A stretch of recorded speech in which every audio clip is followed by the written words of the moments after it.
Okay, ngayong araw biyahe ulit tayo sa instant delivery SFD. Ngayon nakakuha ko ng isang booking.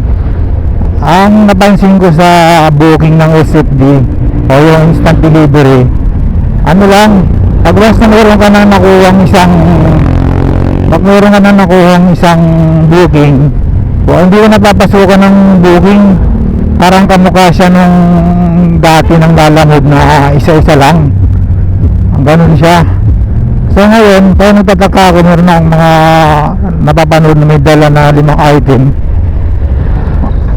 Aywan ko lang, baka kasi nakita ko iba maraming dala. Meron kasing booking, ang dala nila 5 or 4, ganyan.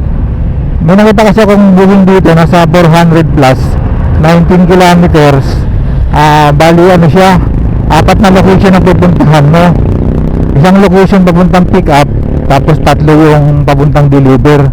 So ibig sabihin 3 parcel yun. Yan yung halagang nasa worth 400. Ngayon tagal kong naghihintay na naman, 2 beses sa akin nangyari to. Tagal kong naghihintay ng booking, meron na akong isa, gusto ko sanang dagdagan pa ng isa. Ang problema, hindi na ako napapasukan ng booking. Kaya ngayon pupuntahan ko na agad yung pick up location, tapos i-deliver ko na agad-agad, na obliga akong i-deliver para pasukan ako ng panibagong booking. Yun ang downside dito, hindi pala pwedeng ipunin mo ng yung mga booking. Ewan ko lang pero yun ang na-experience ko ngayon as of March ngayon March katapusan na. 1 na pala ngayon, April 1 na pala. Ayan mga boss, yan ang update natin.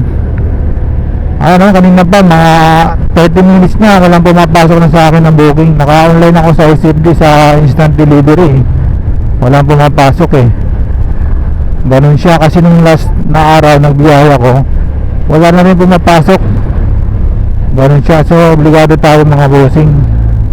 Okay, punta tayo muna sa pick up location. Okay mga boss, I think pick up na tayo. Ito malapit lang naman, nasa 2 kilometers, nasa 100 pesos. Deliver na agad natin kasi hindi ako napapasukan ng booking. Okay, deliver na natin ito mga boss.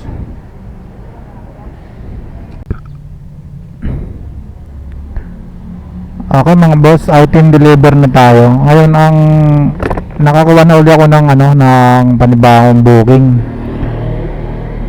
Saglit lang, maraming pumapasok na booking kanina. Once talaga na mayroon kang ongoing na deliver, hindi ka papasukan ng booking, maliban na kung mayroon pumasok na booking na papunta dun sa way na yun.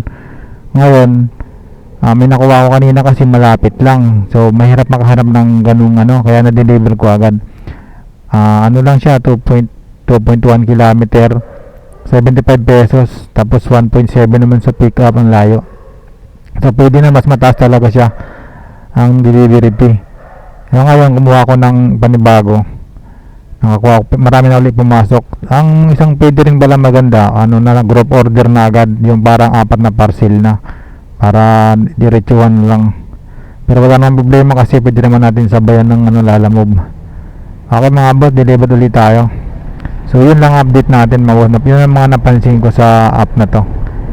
Hindi ka papasukan ng booking pag meron ka na, maliban na kung yung deliver mo yung booking na yun is papunta din doon sa way mo.